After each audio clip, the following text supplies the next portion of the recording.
et malheureusement, ces institutions sont captives, même si des mouvements modestes pour la restructuration des instances judiciaires ont été réussis, ont été accomplis. Il s'agit de modification de certaines lois. Donc nous avons des lois sur l'intégrité des juges qui prévoient la confiscation étendue des biens s'ils ne peuvent pas prouver l'origine de ces biens.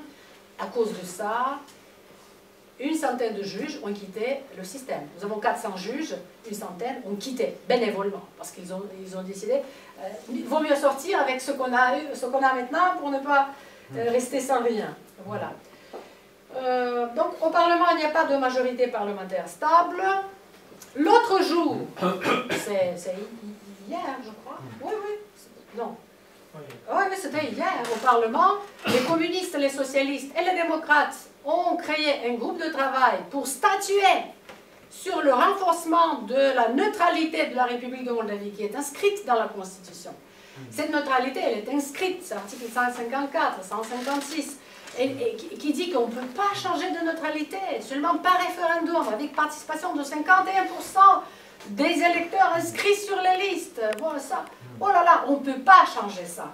Ils veulent encore une loi, je ne sais pas quel type de loi, pour renforcer ce statut de neutralité. Moi je dis 1000 fois, dans mes discours au Parlement, mais également à l'Assemblée parlementaire du Conseil de l'Europe, mais également dans la presse, que être neutre au début du 3e millénaire, être sandwiché entre la Roumanie et l'Ukraine avec la Russie à côté, être neutre, c'est la plus grande bêtise qui puisse exister. On ne peut pas être neutre aujourd'hui. Personne n'est neutre. C'est la Suisse qui est neutre, qui se permet des milliards pour investir dans l'armée, mais le cas échéant, la Suisse va coopérer avec l'OTAN, ça c'est clair pour tout le monde.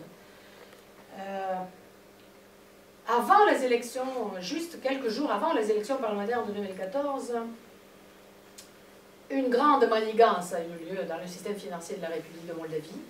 Il y a eu, elle n'était pas géniale, parce qu'il y a des experts qui se prononcent, donc il y a eu des transferts farfelus d'une banque à une autre, on a promené l'argent comme ça de manière à l'extraire complètement, on a perdu 1 milliard d'euros.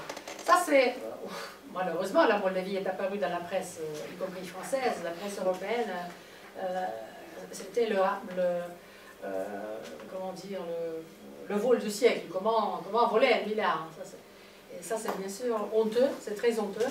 Mais de toute façon, aujourd'hui, en République de Moldavie, il y a un mécontentement populaire causé par ce vol d'1 milliard de dollars du patrimoine financier moldave, parce que on va supporter cette hémorragie financière durant une vingtaine d'années, parce qu'il faudra rembourser tout ça, on paye beaucoup plus, le cours de change est parti en flèche de tous les côtés, donc il y a eu des manifestations dans les rues, il y a un mécontentement, mais il n'y a pas de force politique qui se situe à la tête de ce mécontentement populaire. Demain, à Chișinău, il y aura une manifestation qui est organisée par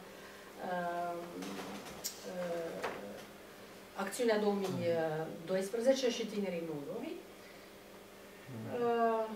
Nous sommes également fragilisés par la guerre d'agression de la Russie contre l'Ukraine.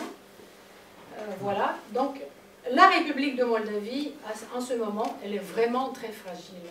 Très fragile.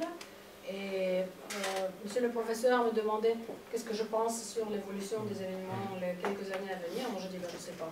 On peut s'attendre à des différentes surprises. Donc là, il y a des experts qui disent peut-être la Moldavie est la ville d'un Maïdan, sorte de Maïdan ukrainien, mais ce sera un Maïdan moldave, contre les oligarques, contre ceux qui tiennent en captivité les institutions de la République de Moldavie et qui dirigent un peu. Quelles sont les perspectives pour la réunification de la République de Moldavie avec la Roumanie? Je voudrais vous dire qu'à l'heure actuelle, il y a un seul parti politique qui a dans son statut programme politique inscrit le désiderat de la réunification de la République de Moldavie avec la Roumanie. C'est le Parti national libéral qui a à la tête une femme, Mme Vitale Pavlichenko, qui est très bien parce qu'elle elle est très courageuse. Elle a gagné dans les instances, en 2012, dans les instances judiciaires de la Moldavie, le droit d'inscrire dans le statut et le programme du parti le désiderat de la réunification. Parce que jusque-là, aucun parti politique n'avait osé le faire. Donc elle plaide ouvertement pour la réunification. Mais c'est un parti qui, malheureusement, accumule très peu de votants lors des élections parlementaires. Et ce n'est pas parce qu'il n'y a pas d'unionistes en République de Moldavie. Non, non, non, il y en a.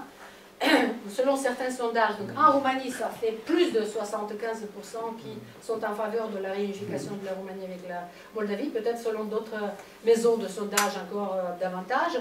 En Moldavie, le nombre des unionistes se lève à 15, 25%. Et là, vous pouvez me demander, mais où sont les votants unionistes? Ils votent qui? Ils votent en fait tous les partis. Même à l'intérieur du Parti démocrate, qui est un parti centre-gauche, il y a aussi des unionistes. À l'intérieur du Parti libéral-démocrate aussi, il y a des personnes qui plaident, qui désirent la réunification de la République de Moldavie avec la Moldavie. Donc ils sont un peu répartis dans les pays droite et centre-droite, et même centre-gauche, pourquoi pas. Sachez que beaucoup de membres de partis communistes et socialistes ont aussi la citoyenneté roumaine, ils ont des passeports européens. Voilà, et ça, je crois que peut-être souvent c'est une simple façade quand ils disent qu'ils sont en faveur de le rapprochement de la Russie. Donc, l'idée de la réunification des deux États roumains n'a jamais constitué une priorité politique ni géopolitique dans les programmes des partis politiques. Ça n'existe pas. Même le Parti libéral qui est considéré que c'est un parti unioniste, non, non, non. Moi, des dizaines de fois, j'ai essayé de promouvoir certains projets de loi, quand j'étais au sein du Parti libéral, et là j'étais toujours refusée parce qu'on me disait, bon, non, ça ne sera pas appuyé par les collègues, etc. Moi je disais, mais nous sommes un certain parti, nous avons une certaine doctrine, nous devons avancer. Non, non, non. Donc c'est pour ça que je fais sur mon propre compte la saisine à la Cour constitutionnelle au mois de mars 2013 pour interpréter le syntagme langue moldave de l'article 13, en m'appuyant sur l'exemple de la France et la constitutionnalisation de la Déclaration universelle des droits de l'homme et des citoyens de 1789, parce que le Conseil constitutionnel de France a commencé à constitutionnaliser ces déclarations à partir de 1977.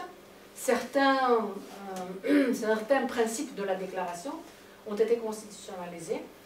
Ça a été très intéressant. Il y a eu des réactions des cours constitutionnelles d'autres pays qui n'ont pas reconnu ça, mais ensuite ça est devenu un précédent constitutionnel. Donc la Cour constitutionnelle a constitutionnalisé la déclaration d'indépendance dans laquelle on utilise le syntagme de la langue roumaine. Donc elle prévaut sur l'article 13 de la Constitution. Alors, quelles sont les ONG, les organisations non gouvernementales unionistes? Donc, Acțiunea 2012, président George Simion, qui a été expulsé par par le service de sécurité, d'information de sécurité moldave, pour 5 ans de la République de Moldavie. Pour moi, ça a été un choc, je vous dis sincèrement, je ne me suis jamais attendue à ça. L'organisation Tineri Moldovi, président Dinu Plângău, ils seront demain à Chișinău à 14 h sur la place centrale de la ville pour organiser une manifestation unioniste et bien sûr pour appuyer l'annulation de l'expulsion de George Simion, parce que ça contrevient à la législation, à la liberté d'expression, etc. Ce que veut George Simion, par exemple, parce qu'il a beaucoup contribué à la mise en contact des parlementaires moldaves avec les parlementaires roumains, des hommes d'affaires de Moldavie avec les hommes d'affaires de Roumanie, pour rétablir des projets bien concrets, et notamment, par exemple, les ponts, reconstruire les ponts sur route, ou bien contribuer à des projets transfrontaliers visant les institutions d'enseignement et tout ça. Donc là, il veut des choses très concrètes qui puissent être palpables et sensibles pour la population moldave. Parce qu'aujourd'hui, c'est vrai qu'il y a une certaine méfiance envers la Roumanie, et tout ça nous vient de notre histoire tourmentée. Voilà, il y a des doubles attitudes envers ce qui s'est passé avec nous au 19e siècle, au 20e siècle, et c'est à cause de ça qu'il y a une perception complètement dédoublée et schizophrénique. vous voyez ces jeunes en photo, voilà, qui font des actions en Roumanie, mais aussi en République de Moldavie, qui plaident pour la réunification de la République de Moldavie et de la Roumanie. Moi, je dis qu'ils sont exceptionnels. Un premier congrès de la diaspora unioniste s'est tenu à Bucarest le 5 avril. Monsieur le professeur Herlet était là, nous avons eu des présentations lors de ce congrès. Que peut faire la diaspora pour l'idée de la réunification? D'abord, dans ma présentation lors de ce congrès, je disais que il est impérativement nécessaire d'unifier la diaspora qui vient de la République de Moldavie avec la diaspora roumaine historique, l'exil roumain historique, pour les mettre ensemble, pour qu'ils ne fréquentent pas différentes manifestations culturelles, pour qu'ils ne fréquentent pas différentes églises. Souvent, les émigrés de République de Moldavie fréquentent les églises orthodoxes russes pour ne pas aller dans les églises orthodoxes roumaines. Ça, donc il y a des choses à faire là-dedans pour qu'ils ne créent pas des associations diasporales séparées. Par exemple, je ne sais pas, association moldave, vous comprenez, parce que toute cette atomisation des organisations diasporales, elle ne bénéficie pas, disons, la possibilité de fédéraliser ces énergies au profit de l'idée unioniste. Donc, il y a des choses à faire.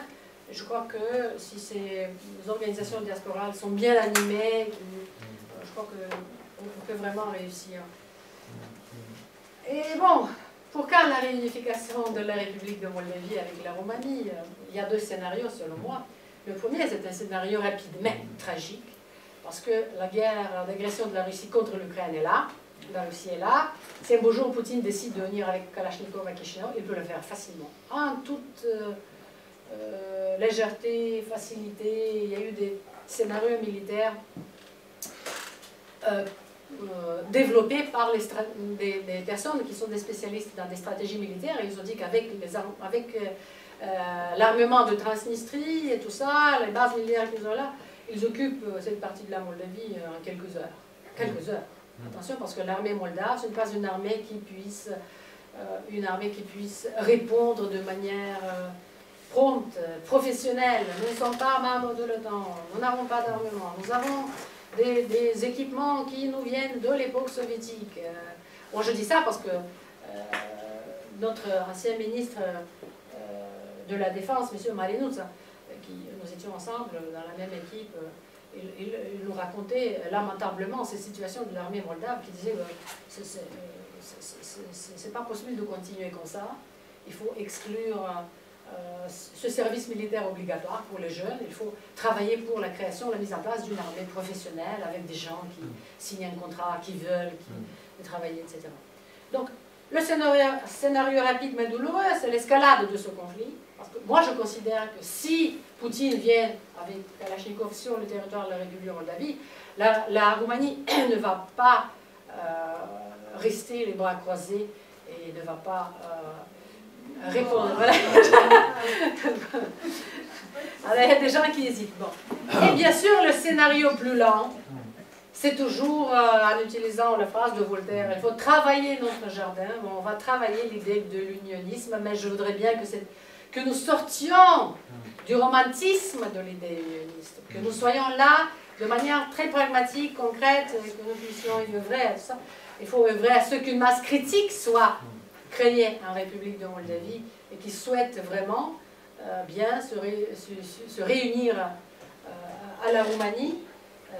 Voilà, parce que les Roumains, en fait, ils le veulent. Les Roumains de Roumanie, ils le veulent. Les Roumains de Moldavie, hélas, il y a des Roumains qui ne savent pas qu'ils sont des Roumains. Il y a des Roumains qui croient qu'ils sont des Moldaves. Il y a des Roumains qui se font des idées sur le passé en général. Ils ne savent pas ce qu'ils veulent en général de la vie. Donc, c'est compliqué, mais c'est faisable, je crois. Donc, il faut animer cette idée. Il faut aller devant. Et moi, il ne me reste qu'à vous remercier de votre attention. Vous avez là mon email et l'adresse de mon site personnel. Si vous voulez